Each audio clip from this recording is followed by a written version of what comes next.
Now give me my theme music.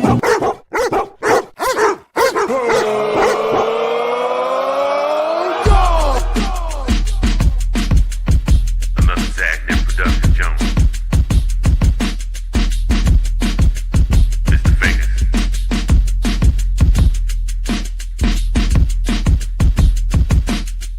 Collin from the DMV.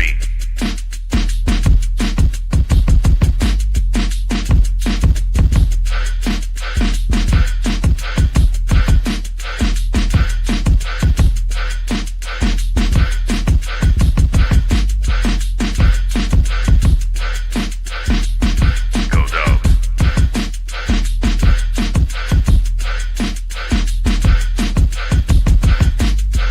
Yeah. Let's go.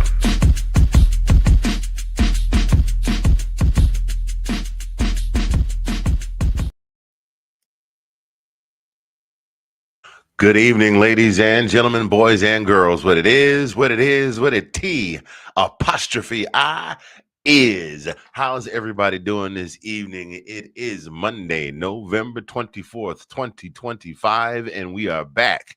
And we are live from Studio 405, where the wind comes whipping down the plane. I am one half of the team, your host with the most, Mr. Fingaz, here coming to you. And my partner right there, that guy right there, he is the brother from another, the sexy mother Hubbard, the ace of base in the place in your face, Collin P from the DMV. What is good? What is good? What is good, my guy? Hey man, everything is all good. As long as I wake up in the morning, vertical breathing, man. Not too much to crap about, man. No, I'm doing good. Good weekend of football. A lot of surprises. Well, not too many surprises. We'll get into all that, but we did what we had to do. So we got to focus on this weekend or Friday. How about yourself? Oh man, I'm having a great day. Christopher, I'm sorry, did I say 2024? I meant 2025. It's November 2020. It's November. What remix? It is November 24th, 2025. If I did say 2024, I'm sorry.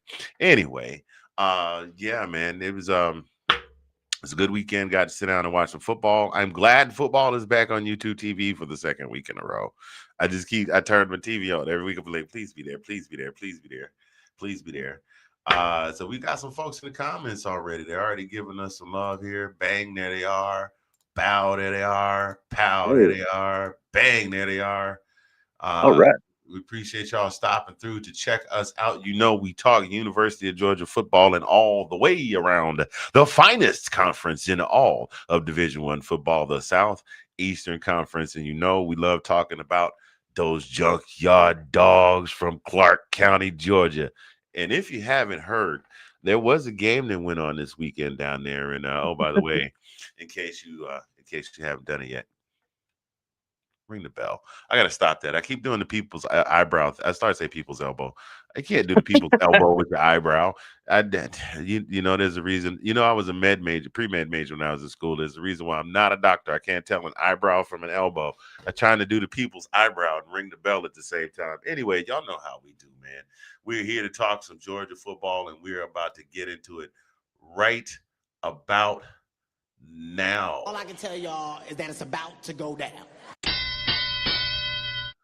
Let's Yes, go sir. ahead and get right on into it, man. So there was a game, and actually, there was a game, and the Dogs did their thing. They beat Charlotte, and yes, it was Cupcake Week, and you can call it whatever you want to call it. Everybody played a little something. Everybody, I believe Alabama played something called Eastern Illinois, and somebody else played Samford, and Texas played Arkansas. Yes, I know Arkansas is in the SEC, but this time of year, Arkansas tends to go very well with some cream cheese icing and some little sprinkles on it, a little paper cup. Call them a cupcake too. And everybody won. We're going to get back to that in a minute. But the first thing we want to talk about, hey, man, there has been some drama in the SEC. Drama in the SEC. And most of it involves none other than that guy, Lane Kiffin. What's going on with Lane, man? I don't know. Like I said before, man, I usually didn't like him, but I mean, he's grown on me. Like the past couple of years since the old ball coaches left, I guess I'm looking for that coach to kind of bring a little bit of spice to the TV screen, I guess, or the comments and that kind of stuff. But yeah, I guess he's keeping everything hush hush. I haven't heard too much about it. I mean, I've heard everybody speculating and talking, and like we told you off camera here that I guess the last I heard was 90 million for 7 years from LSU.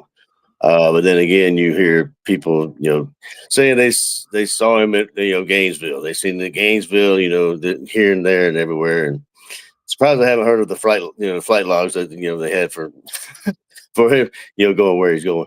But who knows, I man? I do. mean, You have seen that, man. People have been tracking him around just like they were tracking. oh, had it?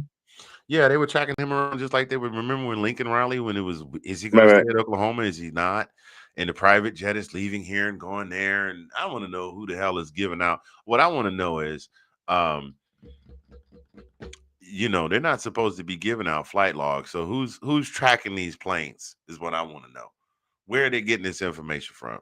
And Yeah, if you got that guy, the funny thing is they're probably wrong. They're probably getting the wrong flight, the wrong plane. He's probably got he's probably playing chess. Probably playing, like they do when they, people like they steal cars. They move car to car. Who knows, man? yeah, bro. So for those of you that have been living under a rock and have not gotten your YouTube T and then went to subscribe to Hulu and now you're stuck for 6 months because that's how Hulu does you. We know who Hulu's owned by. Anyway, and you don't have a YouTube TV back. Lane Kiffin has been rumored and tied to Florida, LSU, and where else? Was there a third one? Yeah, there was a third one that he was supposedly tied to. Schools that are looking for coaches, and they're all SEC schools. And they did track a flight down to LSU. His family did go down to Baton Rouge. His family did go down to Gainesville. How much was that you said that they LSU supposedly offered him? Was it 67 mil? No, it was 7 years for 90 mil. 90 mil for 7 years. Yeah, a lot of people say, but you know what? I don't know. Why would you leave? Like, let me ask you this question: why would you even consider going to LSU? I Why? mean, that's the same And it's thing we not said. a. And let me Go let ahead. me let me let me make sure that I explain. I'm sorry, I didn't mean to cut you off. Let me No, make you sure I explain this. Um, LSU is a wonderful, amazing. I mean, they're an SEC rival, but it is an incredible football atmosphere, especially when you got the night game. Especially, they probably don't play neck except when they're on a TV commercial break now because yeah, they can't play neck because of the. And for those of you that are uninformed, neck is a song that was first performed by Cameo, same song that did Word Up and Candy back in the '80s. And LSU adopted it. They heard Southern University, which is also a Louisiana is an HBCU in Louisiana, play neck. They adopted it, and they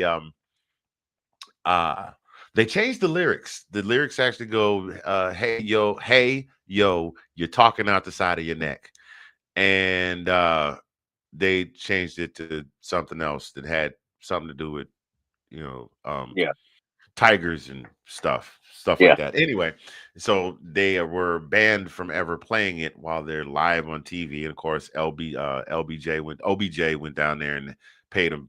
He said, "I got 50K if y'all do it right now," and they played it and they got fined. Anyway, it's a great atmosphere to play in. It's hard to win in Death Valley, or at least it was until my family came down there. yeah, Uh, but come to find out that there's this whole thing with the Louisiana governor is involved in it, and there's an interim president and an interim AD or a whole kind of crap going on down there. yeah, And that's not a place that I would go and feel like I was in charge of the football team. Because the governor seems to think that because he's the governor, and I know it's a state-run school, hence for those of you that are lost, Louisiana State University, it's a state-funded university. right Right, university, so it's not a private school. right. But yeah, so I wouldn't want to go down there. Not with the governor calling the freaking coach's box and go run 52 hook and ladder. Some play they haven't run since like 1968. Yeah, Yeah, I saw it in Friday Night Lights. You should run that play. It's a great play. Um, that and then you've got, I mean, it's just a whole bunch of mess going on there. Florida, maybe a little bit more potential just because Florida is one of the richest. I'd like we have always said the 3 richest states in terms of football talent in the last 20 years have been California, Texas, and Florida. That's not a Right. knock on Alabama. There's tons of talent comes out of Alabama, but we also know Alabama also recruits where outside of Alabama? Florida, Texas, and California. So Florida is rich, probably one of the most talent rich football, one of the most football Yeah, talent rich states in the country. So absolutely. it would be a great place, and I think they would be kind of willing to hand him the reins, especially with what he's done at Ole Miss. Auburn, I don't know. We'll see. I mean, honestly, the speculation is he's just waiting for a crease to get his foot back on campus at Alabama. Yeah, I mean, I think if he were to go somewhere like LSU, I wouldn't pick LSU because I think he'd have a mentality like Saban. Because I mean, Saban went to Alabama only if he could run the show. You know, what I mean, that you if you watch any of the 30 for 30s or any of the documentaries on Saban, he went in there, telling them straight up that he ran the show. He wasn't coming if he couldn't run the show. So I would see as Lane Kiffin doing the same thing. But I mean, really have trouble. I have trouble with these coaches like going to these schools and creating the environment and the standard and actually having success. And then I understand money talks, but I would have a hard time leaving. I mean, and then at the end of it all, you're lying to your team. You're lying to your team. I mean, like you're lying to the players. I mean, most of them have. They say they're not going to do something, and they next thing you know, they're on the first thing smoking to a team they said that they never would, set foot on. Campus they never set foot on, and they bleed. What's his name from USC? You just mentioned him. Old. I am the coach of the Oklahoma Sooners, Lincoln Riley. Yeah, And yeah, then Lincoln and Riley. then Yeah, and then less than 24 hours later was on a plane to Los Angeles. That exactly, guy. exactly. Yeah, exactly. The lie he didn't tell, but they didn't have him picking. Didn't have him picked to go to Oklahoma. You know what I mean? Or going to yeah, or the team he was going to. But still, I don't get why Well, these coaches leave like that. there's another good point here, right here from Dana. Thank you for joining the show, Dana. Um, LSU is fighting right now to not pay Brian Kelly. Oh well, Dana. The theory there is they're Mhm. fighting. They're fighting to reduce the payout to Brian Kelly so that they can get, Mhm. Lane Kiffin down there. That's why they're fighting it because they don't think that they have enough money to be able to pay him. Um, Yeah, and I don't know how much he's making at Ole Miss right now. I mean, like I don't know if that's even would be a step up for him, but oh, he probably. he's not going to go anywhere without being a head coach. That's for sure. He's not going to. Well, his salary is readily available since he's a state sponsor, since he's a state paid employee. $9 million. His A contract runs year. through 2030. Yeah. Yeah. But the deal with that is, so what's going on with him right now is Ole Miss being afraid that they're going to leave. Today is Monday. Okay. The Egg Bowl against Mississippi State, their in-state rival, during rivalry week, during Thanksgiving, the most watched football weekend in the country behind the Super Bowl. Well, behind the Super Bowl is Mhm. coming up this coming Saturday. Mhm. And they have told him he needs to declare whatever his intentions are with Ole Miss by, I think it's Thursday or Friday, or they might not allow him to coach in the Egg Bowl. Wow. You And know how that was still the deal if he doesn't coach the Egg Bowl. I think on both accounts, right? In your right. opinion. Here's the thing. You're on the verge of going 11-1 and potentially going to the SEC championship. Granted, some circumstances would have to take place, Mhm. which we'll discuss later in the show. And even if you don't get in the SEC championship, you're pretty much a shoe-in for the CFP. Right. Why in the world would you keep your coach from coaching in the Egg Bowl? Yeah. That's like shooting yourself in the foot to scratch an itch. Yeah. And I don't think there's any kind of, well, I don't know. Everything's, but I mean, a lot of things probably behind the scenes, but I've never heard of any trouble, like any kind of, drama between him and Ole Miss, you know what I mean? Or anything to that nature. Why he would be looking to leave. Aside from money. And my point though, when you're making that much money, I mean, really, how much is a couple more $1 million a year? I mean, A lot. just status. I mean, like, dude, come on. A lot. Bruh, if I had 10 million, I'd be trying to figure out how to get 2 more million too. Because You 10 million, just greedy, man. unless you, nah, man. Look, cost of everything's going up.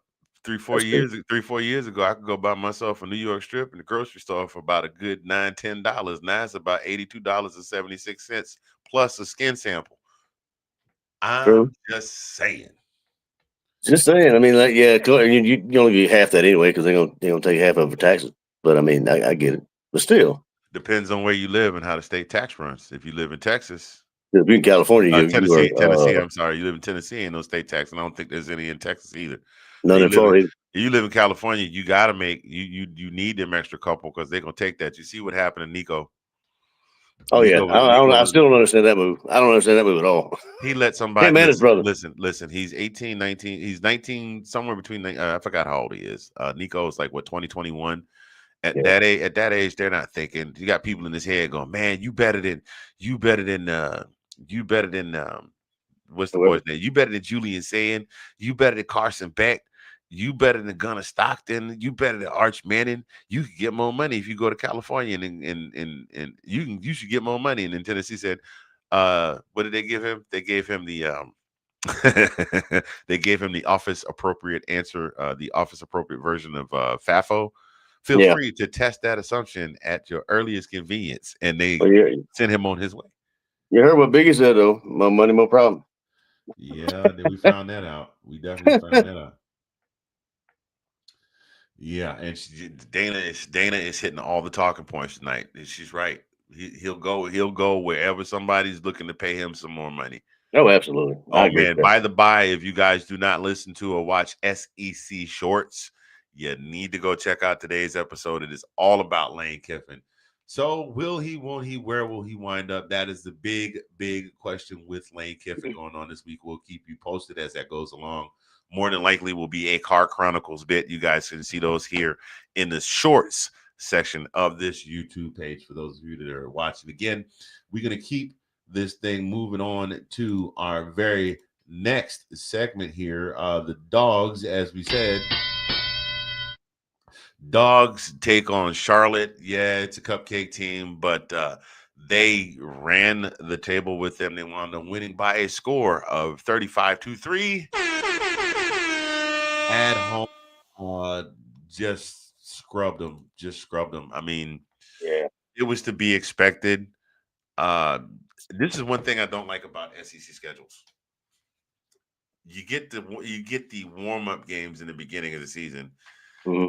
You get into conference play, and then the week before rivalry week, then you get that one last game in, and that maybe it's just so you can get your seniors out there for senior day, because a lot of times that's your last home game of the season. Mm-hmm. So you can trot your seniors out that weren't starters and let them get some game time and let them play. But man, come on. You got if you are a playoff contender, you probably should be playing up instead of playing down. You know what I mean? Because now you're down, because next week they've got to take on Georgia. We'll get into the Georgia Tech thing anyway. Let's break down this game, because you know me. I'll run my mouth. So Gunnar Stockton. Gunnar didn't have a huge game. It wasn't huge. He went out there. He did what needed to be done, though. But he really didn't have to do a lot, because the run game was absolutely phenomenal. Well, I mean, he did what he needed to do, not get hurt. I mean, that's the thing that I worry about these types of games, And like you said, coming up to the end of the season, the important games, if you're, in the hunt, so to speak, there's always that, that chance that you don't want to happen. So, but I was surprised he had 2 interceptions. No, he just had one. Oh, yeah, one. Okay, the grab it two. Does it? Okay. Yeah, I did see that. I didn't see a whole bunch of the game. I saw some of it, but I mean, I did see that interception. I was like, "Come on, Gunnar." Nope, that was Charlotte that had 2 interceptions, not Gunnar. There we go. It's been corrected. Yeah, Charlotte threw 2 interceptions. The defense really came up big. The defense, did I put their stats up there? I did not, but the defense had a great game. They had a total of, I wrote it down over here. Let's see, they got 2 interceptions, 2 sacks, 3 tackles for loss. I know that's not a lot, but for Georgia, the way their defense has been playing, that's excellent. Also, another very telling stat about how in control of the game Georgia was. Peyton Woodring did not have to kick a field goal. Not a single one. It was all ground game. Georgia finished up with 192 yards rushing, 257 yards passing. I'll tell you another bright spot that we should actually be very, very grateful for is Mr. Bo Walker. Mr. Bo Walker was a shining star of that game, and then we didn't hear too much from him. During I didn't. I mean, I don't know if he ever actually played during this season because I hadn't heard too much about him. But he had 3 touchdowns. He had 9 carries for 48 yards and 3 touchdowns. And that boy's fast. He's another quick one. So I mean, if you have like maybe our Thunder Lightning, I mean Frazier, and handwriting. I cannot read my own handwriting. I wrote down 3 touchdowns. I wrote down Bo Walker 3 touchdowns, Nate Frazier 2 touchdowns. I typed in Bo Weaver 2 touchdowns. I'm like, who the hell is Bo Weaver? He's saying Bo Walker. Anyway, go ahead. No, I'm saying, I mean, our running back room is stacked. I mean, you got Frazier, Walker, I mean, and Phillips, obviously, and then even Roger Robinson, the guy we talk about a lot that had been hurt most of the time, but he got in there for carries for 25 yards. My boy Cash had 1 for 6. And Dylan Bell. Looks like everybody had to touch a little bit, but our running back room is stout, and that was a bright spot for me actually. Seeing Bo Walker, do what he did. Granted, it was Charlotte, but like to see him next year. Yeah, for sure, because we're gonna have to, we're gonna have some guys we're gonna have to replace at some point. I mean, they can't stay here forever unless their name is Diego Pavia. I mean, anyway, moving right on along. Finished up. Well, I mean, you know what? Let me cut you off for a second. Now, I didn't realize this. Now, I may have to like give away my Georgia card for just a second. But I didn't realize Gunnar Stockton was a senior. I didn't realize he was a senior. I thought he was a junior for some odd reason. Well, he is. He's a redshirt junior. He went out for senior day. Yeah, they a lot of times those guys will go out for senior day because they go in the draft. Okay. But he has the option to return to the team next year. Okay. All right. So there was some question because he didn't talk in the press conference or anything. So they're speculating he might capitalize on his single season and go ahead and go to the draft now while his stock is high. That's another thing that I was thinking of and kind of trying to tell if he was actually interested in the draft. This is high praise coming from a Bama fan right here. Gunnar is a good quarterback. He's gotten more effective in the passing game, and he can beat you with his feet. Yep. Zero lies detected. Lies detected, except for Dana's favorite team, whom we can't seem to beat. But it's all good. Gunnar's still a great quarterback. I wish him all the luck and hope he does not get drafted by the Browns. He won't. Shador's got that. He's got the quarterback position locked by the Browns. Well, you say that we are talking about the single most dysfunctional franchise in the NFL right now. Even the Raiders are better off. The Raiders have had less starting quarterbacks than the Browns have had. They've at least had some sort of stability, and they at least keep coaches. Well, the Browns keep coaches too. But anyway, that's a different story for an NFL show. All around, a very, very, very good game by the Dogs. They controlled clock. They kept the ground game going. I mean, 192 yards on the ground. That's definitely great clock management. We know Kirby's real good at that. And then, when he needs these guys to take a little huff low, he just claps his hands, and the rest, and so.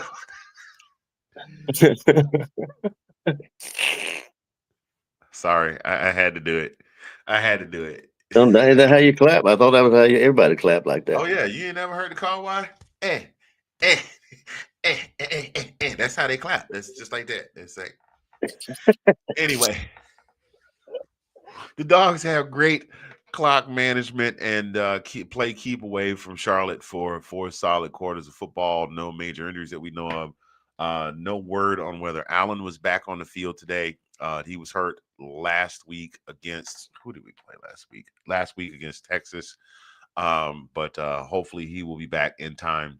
Yeah, he was actually on the field walking. I didn't see an air cast, but he was walking out there. But Okay. I don't know what the prognosis. So we'll have to see.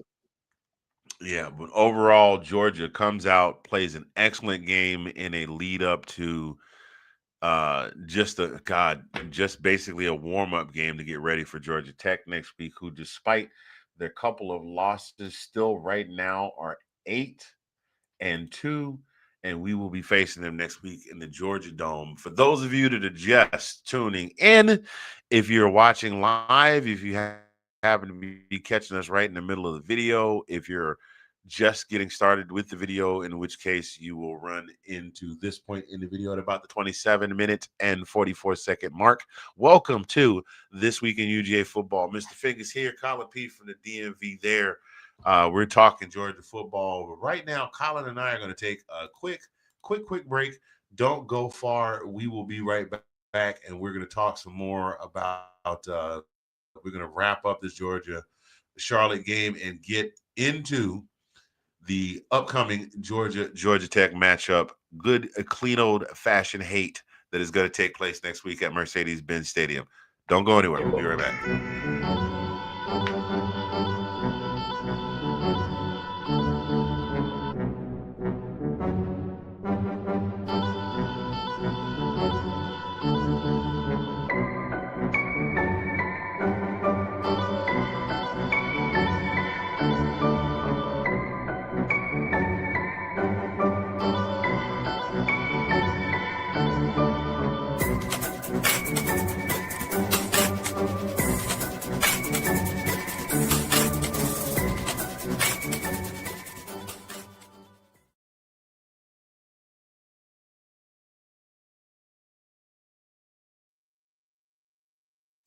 And you all have been effectively neuralized, much like Will Smith in Men in Black. Hence the white screen.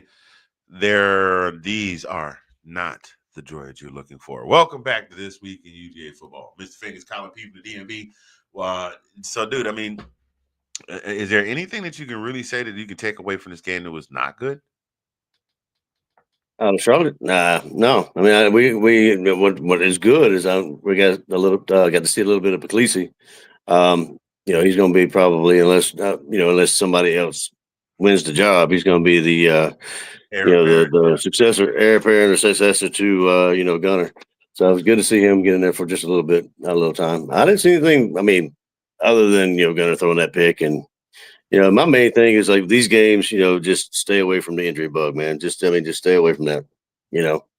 And we did that from what I can tell. Very well. No reports of any injuries or anything like that. But speaking of injuries, we were supposed to talk about this at the beginning of the show. When we opened up, because I don't know if you noticed the caption said trains. What was it? Planes and automobiles. What was it? Planes and automobiles with no trains. Well, we did the planes with the Lane Kiffin flying from one point to the other and having people speculating where he was going. Well, as far as the automobiles were concerned, very disturbing story coming out of Georgia. You guys listen. We know, okay, we know already about the behavior of the off-duty behavior of our players as pertains to what happens when they get behind the wheel of a motor vehicle. We've had about 187 moving violations since the season that Georgia won the national championship. Everybody wants to be Ricky Bobby. Yeah, or Knight Rider, or I can't think of it. Smokey and the Bandit. Or Fast and the Furious. That's what I was trying to remember. Or the Duke boys. We go ahead and say this in Georgia. It could be Bo and Luke Duke. Yeah, it could be driving through Hazard County. And Hazard County is a real place, ladies and gentlemen. Trust me. You won't find me there. Anyway, because I can get my moonshine from the spot right down the street. what was the gentleman's name again, sir? Nair Daniels. Nair Daniels. Daniels. I don't know. His offensive lineman. Offensive lineman. I think it was a redshirt offensive lineman. Freshman, Something like that. freshman, if I'm not mistaken. Oh God! Led the police on a high-speed chase, racked up about 31 individual charges, and that's not the weird part. His mother was involved. They had her pulled over for a traffic stop. She saw her son being chased by the police and tried to pull a pit move and block the police from chasing her son. So now both of them are sitting in jail. I don't mean to laugh, but I mean, it's you can't make it up. Seriously, you can't make this stuff up, ladies and gentlemen. This woman and her son are both sitting in jail. He's racked up about 3. It's almost like that scene from Liar Liar where Jim Carrey goes, "No, I have 278 parking tickets." Yeah. yeah. Like, it's crazy. It's absolute. Like, what makes you say, I wish the hell I would to see my son being chased by the police. I'd be like, I told him, God bless you, son. Good job. Hey, look, I'm not about to dip in my retirement to bail you out. You better hope you can get a good attorney. Well, hey, I was just saying that we had a good run, and I'm just hoping this is a one-off. Apparently so did he. Well, not a run. No. Well, I mean, the part about him getting arrested is actually one of the Georgia coaches actually turned him in took him to the sheriff's office to turn himself in. That's how that happened, because they dropped the pursuit when they couldn't catch up to him, and he was going over 100 miles an hour in a 45-mile-an-hour zone, and he just went right by his mama. Oh, she was stopped, and then she took off after they took off. Dude, I mean, it's just crazy. I never ever have wanted to drive a car that quickly, ever. Mm-hmm. I thought I wanted to watching the TV shows, and then I finally got a car, and I think the fastest I ever drove was about 90. I'm telling on myself, but I'm pretty sure the statute of limitations has expired because it was 30 plus years ago. But I was married to the first wife, and she was pregnant. She was pretty close, and we had gone to a gospel concert, and we were on the way back from the concert. She started cramping real bad. I thought she was going into labor. Right. Do you want to talk about got back up the road from Brunswick to Savannah fast? Wow. Yeah, I bet you did. And it scared me. So God, I hate driving 75 on the highway when the speed limit is 70. I hate it. Anyway, I hear you. I mean, at 95, you ain't doing 95 on 95, you're getting past. That's in Atlanta. No, that's from here to there, is what I'm saying. From here to my house. Well, it depends at what point, what part of 95 you're talking about, and what state. Because your boy does not mess around in Southern Virginia or anywhere in South Carolina. No, dude. Not to get off too much, but yeah, I took off one time leaving here to go to Folkestone, and I got to Suffolk. I mean, I ain't got to Virginia, not even out of Virginia. I got stopped, but I was going 98, so yeah, I deserved it. But wow. Well, yeah, we're gonna keep this thing moving right on along, ladies and gentlemen. So yeah, the Fast and the Furious Tokyo Drift, the Bulldog edition took place in Georgia over the weekend. But better things are coming in the way of the upcoming match between Georgia and Georgia Tech this coming Saturday, and takes place in Mercedes-Benz Stadium. The Dogs coming in at 10-1. They win, and they're guaranteed a spot in the CFP. Georgia Tech at 8-2, still fighting for their CFP. Not 8-2. Yeah, 9-2. Lord have mercy. I just had it pulled up. Georgia Tech coming in at 8-2. 9-2. 9-2, yeah, because it's the last week of the season. Right. Georgia Tech coming in at 9-2, hoping to preserve their chances to get into the CFP, led by Haynes King. Man, what can I honestly say about this game, other than the fact that when we talk about Georgia rivals, we always want to talk about Florida. Lately we talk about Alabama all the time because we played Alabama, just because let me go ahead and set the record straight. Georgia and Bama are not rivals. Okay, rival is somebody you face every year annually. That's considered a rivalry. Now, Georgia and Alabama, because Georgia and Alabama have been at the top tier of SEC competition over the course of the last 15 to 20 years, 100% have played each other quite a bit. And it has kind of evolved into, I'll call it a I'll call it rivalry like. But Bama holds the edge over that. When you're playing against a team regularly and that team beats you, is that really a rivalry? I mean, it's actually it's developing into one. I mean, I'm saying, it's It is. I mean, since they took away the East and the West divisions in the SEC, then it has, since we do play them in the regular season, I would say it's developing into a rival, which they are, winning yeah. at this Yeah, point. and then and they've introduced, since they've done away with divisions and introduced home and home. So that means that, about another three years or so, when it cycles back around, we'll go to Tuscaloosa and then they'll go to Athens and maybe see each other in the conference championship again. But just looking at the head-to-head here, actually Haynes King has outpassed Gunnar Stockton in terms of yards by 124.65 for Gunnar, 2,500 for Haynes King. Haynes King has outrushed Nate Frazier by 180 yards. He's got 883 rushing yards. Frazier's got 700. We've got the edge on receiving yards. And this is just in terms of leading player in each category. Well, hey, let me stop you. So Haynes King is out rushing their leading rusher, I believe, is Jamal Haynes or either Hosley. But in either case, Mosley's got 84 carries for 628 yards, and Jamal Haynes has got 109 carries for 493 yards. So Haynes is leading the rushing and obviously the receiving because he's quarterback, but he's leading in both those categories. He can't lead. He can't lead receiving because he's not. He No, can't rushing. throw and catch the ball. Rushing.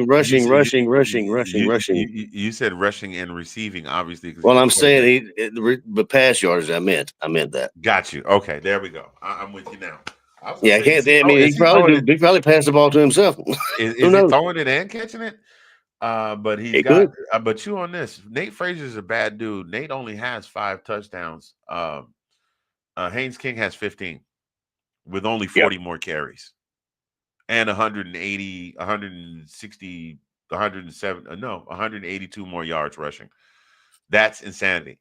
So right there, what that tells me, key to the game. D-backs have got to play lockdown. The secondary's got to play lockdown all the way across the board. And you got to keep some guys at home to spy on him because he will run on you quickly. Remember, he ate us up last year. Took us to eight overtimes. So the defense we saw against Texas is what we need to see against Georgia Tech. We need 100%. We need to put them blitz packages in there and that they hopefully make Haynes make some difficult decisions and mistakes, but we got to get to the quarterback. No questions. And the secondary, that secondary looked good against Texas. I mean, I'm not gonna lie. They did. They did. I'm not gonna lie about that. It's been they did. They definitely had Mr. Manning very shook. He was looking shook. The funny thing is he looked awfully confident against Arkansas. And I don't want to say, but it's Arkansas. Yes, but it's still a game that they have to play. And he had a hell of a game though. I mean, good luck. Yeah, he did. He really did. The biggest thing with Georgia Tech here is Georgia Tech is starting to flail a little bit as they come into the home stretch. Let me back that up. I clicked the wrong link. Won't you back that page up? My internet is slow. Come on, back that page up. Okay. So what we're looking at here is Georgia Tech did start out really, really strong. They rattled off 8 straight wins, and then they lost to North Carolina State, who is 3-4 in the conference and 6-5 overall. And then they pulled off another win against Boston College, but they eked by Boston College. And when I say eked, I mean eked because Boston College is 1-10. They almost lost to Boston College. And then they got run out of the stadium by Pitt. The final score is 42-28. I thought you said they tried to come back. Well, yeah. I mean, evidently I was wrong. It does happen from time to time. No, I mean, Evidently. no, well, what I'm saying is they actually got it close. I think I don't know if they were 28-21 at one point, and then Pitt, took. I mean, I think Georgia Tech tried to do something that Georgia did, or vice versa. I can't remember. But anyway, last time I saw was that they were close. So I mean, I thought it was, my bad. I'm wrong. So yeah, Nah, they did not. The score was 28-14 at halftime. My guy, it was never close. it wasn't. They Okay. held them scoreless in the third quarter, so they went up 35-14. Then they scored another touchdown in the fourth quarter to make it 42-14, and then Georgia Tech scored 14 points in the Yeah, fourth quarter. So I got they outscored Pitt in the fourth quarter, but the game was already out of reach. you. I got you. I got you. And despite that, Haynes King had more passing yards than Pitt did. But I mean, he had to. When you're that far behind, you're gonna have to lean on your passing game. You don't have time to eat up clock by doing run plays. Therefore, this is why Haynes King was held to 76 yards rushing during that game, and even still, he managed to score a touchdown. Right. So He had 20 carries on his own. That's the thing is, like, I mean, I'm trying to figure. I haven't, like I said, I haven't watched him that much, but I wonder how many of those are scrambled or scrambles or designed run plays. probably a little bit of both. Probably half and half. You think? Yeah, about half and half. But I mean, if I like as I'm talking to you, the game replay is running key I'm watching plays the here, same. and that offensive line is just blowing the Tech defense off the ball. And let me tell you something, Georgia's got a pretty damn good offensive line with Drew Bobo and those guys Oh yeah. down there. Drew Bobo and those guys, if they can keep Gunner clean, we shouldn't have a problem Well, at they're all all. healthy. They've been all healthy. I mean, I think a couple of them were hurt like midway through the season, maybe but I think we're kind of the first time we've all had them healthy. The past couple of games, past three. Well, since the Texas game, and the game before that. So that's a plus. But Yeah, yeah, they are pushing people around at will. So so I'm definitely thinking that like you said, at the defense that Texas had, that was a beautiful pass in the back of the end zone to make it 28-35. Um, and there goes Turner. but okay, so they did get a little close. They did get a little close. They did get it to 28-35 with 2:46 left in the fourth quarter. But then you had Turner with the breakaway touchdown with 2:46 left to go. And that pretty much was the icing on the cake. Yeah. But still, it shouldn't have, Pitt shouldn't have. I wouldn't think Pitt would have beat them, as the year the Georgia Tech's having. But they spotted them. I mean, it was 28. What was it, 21-0 in the first quarter. So we know that it's hard to come back from something like that. Yeah, it definitely is, and yet we've seen it happen before to another team from Georgia that we love dearly that just can't seem to win. That's another thing I'm looking forward to. Hopefully, a team from Georgia winning in the Mercedes-Benz Stadium. I'm just saying the one that also wears red and black. So I'm not really one for making predictions because my predictions sometimes are off. But I'm gonna go ahead and say that Georgia's got this one well in hand. I don't think it gets out of hand early, but I do think Georgia begins to pull away late in the second quarter and just keeps them at arm's length for the remainder of the game. Yeah, I mean, from your lips to God's ears, man. I hope it's out of hand. But I mean, it's always a tough. I mean, regardless, it's just going to be a tough game because it's clean, old-fashioned hate, and yeah, I think you're right though. If we can start fast, which has been seeming to be our problem, but we've seen to kind of work that out lately. If we can start out fast, I think we got it pretty much in hand. Like I said, we're picked by 13.5 over under 59.5. So yeah, and that's the thing. If we can play like we played against Texas, no problems. If we play like we played against anybody else, gonna be a nail biter. Yeah. But this is one that we kind of gotta have because we want to stay on Alabama's heels. We want to stay on.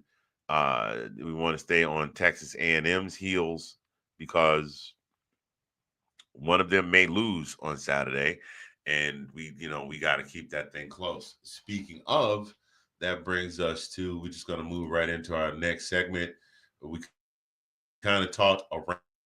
We're not even really going to talk about around the SEC because everybody not named Kentucky handled business, except for Florida because they got trounced by Tennessee. But then we were expecting that to happen as well. Anybody not named Florida, Kentucky, or Arkansas handle business. Okay. Everybody else beat their opponents pretty handily. I mean, there may have been some that were a little closer than we thought they were going to be. But again, rivalry week's coming up. You don't want anybody hurt, especially on the teams that are making a big push, trying to get into the playoffs. So, I mean, nothing really to talk about here with around the SEC. But we definitely want to talk about the playoffs. The reason we want to talk about the playoffs is because Georgia has a shot at getting in the playoffs. Alabama has a shot to get in the playoffs. Texas A&M has a shot to get in the playoffs. Texas fans think that Texas is getting into the playoffs. We're back. Back sitting on the couch. Sorry, did I say that? Hey, you said that out loud, brother. So the path to the playoffs, I'm going to go ahead and pull this graphic up right here. Let's see which one are we looking at. Let's see. Let's go ahead and look at the SEC championship game right here. So right now, here are the scenarios in which each individual team can get into the playoffs. Now, Alabama wins, they're into the SEC championship game. Right. Let's see. Texas A&M wins, they're in the SEC championship game. Or if Alabama lost because that's who they're playing. But if Ole Miss loses, if they win and Alabama if they win and Ole Miss loses, they're in the playoffs. Georgia is trailing both teams right now because Alabama holds the tiebreaker over Georgia with that win. Yep. And Texas A&M and Georgia do not play. So if Georgia wins, they are in. If Alabama or Texas A&M lose. So we need one of them to lose. Are you guys following so far? Everybody following? Clear as mud, but go ahead. Okay. Yeah. All right. Everybody's following. Now, Ole Miss, who also is a one-loss team, will get in if they win their game and Alabama and Texas A&M lose. So if Texas A&M loses to Texas and Alabama loses to Auburn, then Ole Miss will get it. If Ole Miss beats Mississippi State and both Alabama and Texas A&M lose, Ole Miss gets in. So those are your scenarios right there for the SEC championship game here. Now, what do we have here? Is this the percentages? Is that what this one is? Yeah. Let me let it come back up again. Hold on. All right. So this is what we got here. Let's see if I can make this bigger so I can see what I'm looking at here. You guys won't be able to see what I'm looking at, or maybe you can see that there. There we go. Much better. So what we got here are the projected SEC championship matchups. There's a 30+% possibility that Georgia will play Alabama, but Texas A&M has to lose to Texas and Alabama has to beat Auburn. Mm-hmm. There is a 33.7% chance that it'll be Alabama and Texas A&M, and that's assuming that both teams win their respective rivalry games. Now, here's one that's interesting: Georgia versus Texas A&M. If Bama loses, and then 10.8% Georgia versus Ole Miss if both Bama and A&M lose, and those are your percentages there. So there's a whole lot going on, bro. Like, go ahead. And what they're saying is it is more than likely that Texas will lose and Bama will win and Georgia will play Alabama. Well, that's Texas what they want. I mean, let's be honest. That's what they want. But I mean, at the same point, I mean, I'll ask you this: do you think? I mean, would it bother you if we didn't play for the SEC championship? I mean, we're still going to get in regardless. No, not at all. It might Because be- we'll still wind up getting it. yeah, and maybe our Doesn't bother easiest me. path. Not that I'm looking for an easy I've path, got, but I've I got, mean, I've gotten to the point. Listen, all you glory-seeking UGA fans, just calm down. If we don't go to the SEC championship game, it's okay. We didn't win the SEC championship game in 2021 when we won the national championship, and we still won the national championship. So us and Bama split a pair of games. yeah, what's crazy though is we lost the SEC championship game and then we missed it. we didn't get in. So Well, that's neither here nor there. that was yeah, we got in that year, and that was a 14 playoff. And then the following year, we beat LSU for the SEC championship and got in, and we wound up winning again. The Right. third year, we lost to Alabama. Last year, we beat Texas. So we got a pretty good streak going to get into the SEC championship. But I mean, it doesn't hurt my feelings if we don't go. No, I agree. Not I at agree. all. Not I at agree. all. Because my goal is because the ultimate goal is to play in a championship game and to hoist that beautiful hardware right there. Absolutely. I would definitely take that hardware over the SEC hardware. We got enough hardware. Well, we got a lot out there, SEC hardware in there. Yeah. I mean, but it is what it is. You know what Bama fans are going to say. We still got more of those than you do. Oh, and yeah. it's true. For sure. Hey, look, I'm going to give Bama all the props in the world. I'm a Georgia fan that's willing to do that. The only time I'm going to talk smack on Bama is when it's time to play. And that's when I'm going to make my little hate week intros and things like that. Alabama, Georgia fans, we need to just go ahead and call it. Alabama is an excellent football program. I mean, you're talking about Bear Bryant, you're talking about G. Stallings, you're talking about Nick Saban. Kalen DeBoer has not quite gotten there yet, but he's right on the cusp. He's really doggone good. And say what you want to say, Kalen DeBoer has beaten us twice.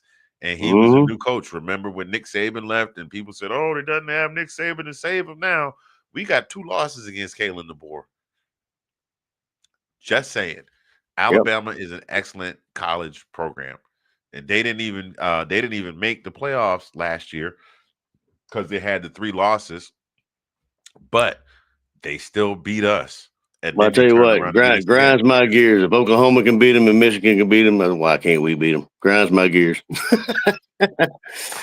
I just think it's one of those things. It's just like We'll get there. It's like how the Red Sox couldn't win the World Series until 2004, and then once they broke through, man, they just kept. Well, that's the thing that gets me is we finally beat them, and then we couldn't beat them anymore. We haven't been able to beat them since the national championship. Right, we beat them when it counted in the big game, but then for eventually and finally.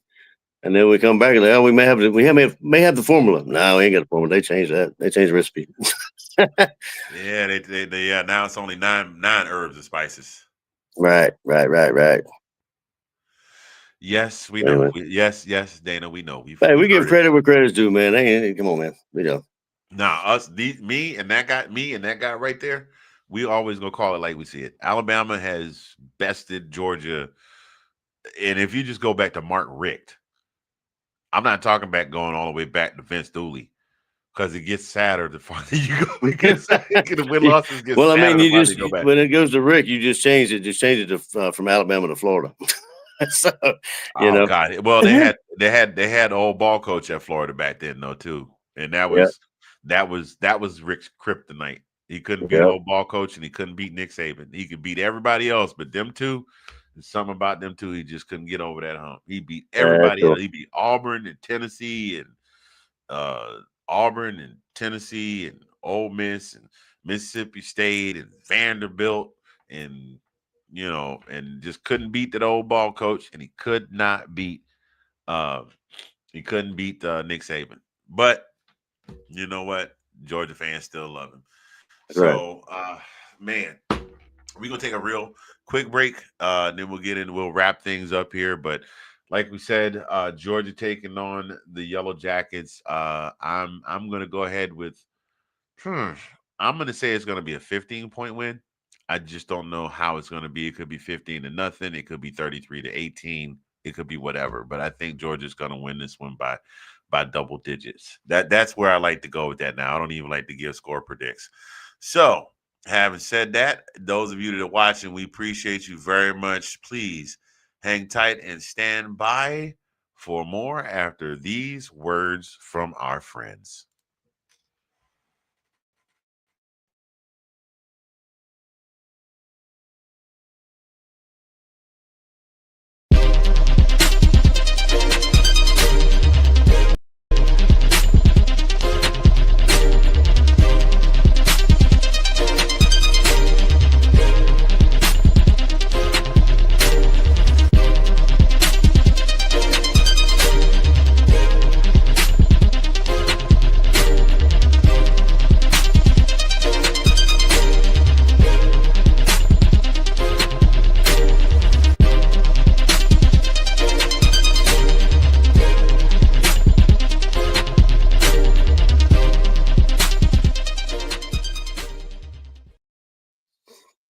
And that, ladies and gentlemen, from my good friends over at Let's Talk Football. The name of the show is the Roundtable Movie Podcast. We're the exact same cast that's on Tuesday nights or Wednesdays. We haven't determined what day we're going this week. We're normally on Tuesdays, our regular night. Our schedules have been really wonky, so sometimes we alternate. And instead of talking football, we talk movies. That will be coming back after football season, depending on how we can make it work. It might be once a week, it might be every other week, but please make sure you tune in and watch that as well, along with my co-hosts, Mr. Nicholas I Want the Smoke Rosario, Miss Delilah Diversity with Delilah Crespo, and Miss Tina Potty Mouth Winter. That is the hey man, I've been there. I know. So I'm laughing. Yep. So I'm on the show with two Bears fans and a Broncos fan. So it's a wonderful thing because their teams are all winning and ours is not. Anyway, I didn't really have a last thought. I just, we're doing Thanksgiving. Thanksgiving is coming up this weekend. We can turn that off. Thanksgiving is coming up this weekend. So you guys are some of you are going to travel. Some of you are going to be local. I wanted to know, Collin, what's your favorite Thanksgiving dish? I don't think we've ever talked about that. To be honest, man, I've been kind of a couple of years, I've got a little bit of German heritage, and a couple of years ago, I think I'm just saying what we have is not necessarily my favorite, but some rouladen, rouladen, some German knödel, some stuff we had for Thanksgiving one time was great. But man, I go ahead. What did you say? You said Rhode Island? Rouladen. Basically, it's a piece of meat and rolled up in a pickle, rolled up in a piece of fillet of steak with a little bit of mustard in it, and then your toothpicks and you cook it. That's what rouladen is.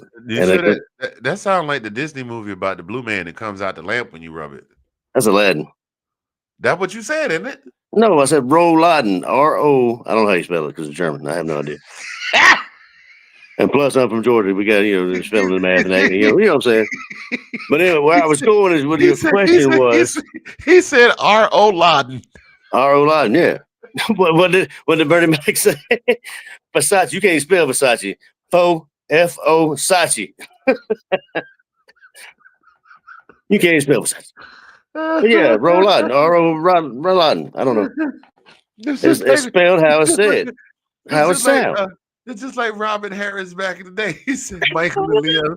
He said he was in the same class with Michael and Leon Spinks, and they was dumb. He said Leon tried to cheat off of Michael paper. He leaned over and said, Michael, what did Over Donald have? He said, stupid, he had a farm. He said, how you spell that? E-I-E-I-O. Oh, shoot. Oh, it just reminded me of that Versace, though. Anyway, to answer your question, I love it when my parents come up because my mom, gets in the kitchen and we have that Southern, that every time she comes up, she cooks that Southern food. Big old pot of greens, big old pot of mustard greens is if we can get them, that's what it is. And I mean, I'm not opposed to the turkey and that kind of stuff. And I mean, I had everything. We've had ribs sometimes, steak, but traditional was okay with me. Okay. That's what's up, man. That's what's up. Now, But you gotta have the greens and turkey and dressing and that stuff and greens. You gotta have the greens. I'm sorry. yeah, we're gonna do something different this year. The kids are gonna come by, and we're all gonna pick a dish and cook something. Junior is taking the lead. He is providing us with the main course, and this year he's decided he's going to make carnitas. He's Ooh, probably going to make some mac and cheese. Oh God, that boy can cook. That boy can cook. And there you go. you know I like my cooking, but when he comes over, I'm like, nope, you got it, chef. It's all you. I'm the sous chef. There you go. He's the one holding the bread to my ears, going, say it. I'm an idiot sandwich. Seriously, he's gonna make carnitas. I think the Phoenix is gonna make um cookies, and then I have to figure out what I'm gonna fix, and my wife's gonna figure out what she's gonna fix. But it's gonna be a good time, and we're gonna watch football, or we're gonna watch football and sleep and eat way too much, and There you go. it's gonna be great. Well, Uh, I think it's fun sometimes to just sometimes or a certain Thanksgiving or whatever, just step away from the traditional, like the turkey dressing and that kind of stuff. Just do something different, kind of mix it up. I think that's cool. mhm, My opinion. absolutely. Now, traditionally, growing up, my favorite dish, I never was a turkey person. Even if I could get lucky enough to get the drumstick or thigh, I never was a turkey person. But I loved the stuffing, and Mm. God help me if somebody made some banging broccoli casserole. It was a freaking wrap, especially if you You make it knew with it a was coming. It's a staple in the South too. That broccoli casserole. oh man. And then depending on I have you ever had the broccoli casserole with the rice in it? Oh yeah, yeah, The absolutely. broccoli casserole with the rice in it and Yes, sir. a little bit of spinach, and then maybe some cream cheese instead of the cheddar cheese, And or I was gonna say cream, the cheddar cheese on top. Yeah, yeah, the yeah. cream cheese in the middle with the cheddar cheese on top Yes, sir. With the Ritz cracker crumbles. Y'all don't know nothing about them Ritz cracker crumbles. That and the potato casserole. My mom makes Oh man, come potato on through. casserole. Come Ooh, on through, bro. Come on through. Come through now. that you make me hungry. I'm getting fat thinking about it. I'm gonna have to do a I'm gonna have to do a cleanse for the next 2 days just to make room for, because this kid is gonna come over here and he's gonna take over my whole kitchen, and I'm gonna step back and I'm gonna let him. So it's It great. reminds me. It reminds me of that Friends episode when Joe was trying to finish that 18-pound turkey. When he comes back and he was eating before it was ready. He said, "Let me explain to you how the human body works. You got to stretch your stomach out before you start packing it in." Yeah, when you're 20 something, you can't Right, do right, that right, when right. you're 50. You looking at it, be like, eat this whole doggone thing, and then 2 slices in, you're like, oh my God, you got You the look at Pepto it, you gain Bismol. 15 pounds. Who you telling, dude? I'm gonna send you a picture, ladies and gentlemen. I am not very, I'm not very proud. I'm not very proud of myself. This past weekend, I was quite hungry, and I decided that I wanted something to eat. So what I settled on was I wanted a medium spinach feta pizza from Mm, Domino's with the hand tossed crust, because then with no garlic, because then I give the dog the crust because she loves the crust. Um, but then on top of that, there's a place called BBQ Chicken that I was introduced to in Northern Virginia. And Collin, there's still one over in Centerville, right down the corner over by the Giant, by the old Fast Eddie's mhm, in Centerville. It mhm, is the most delicious Korean fried chicken I've ever had in my life. And they opened up mhm. one over here about a year and a half, 2 years ago. So in addition to the pizza, I had a good old 15-piece golden fried chicken wings. And when I tell you, I ate all of it and I regret nothing. Yeah, yeah. Until later, probably. Nah, nah, No, nah, bro. I'm good. you survived. That's a good deal. Yeah, I survived. I slept well. I slept well, and on top of that, bro, I'm in the gym. I'm not saying I go to the gym so I can eat like that, because obviously blood pressure, Yeah, all that dairy, all that starch, all that fried food, not good for me. But I can take some small refuge in that. I'm going to the gym regularly. Like I didn't eat a whole lot today.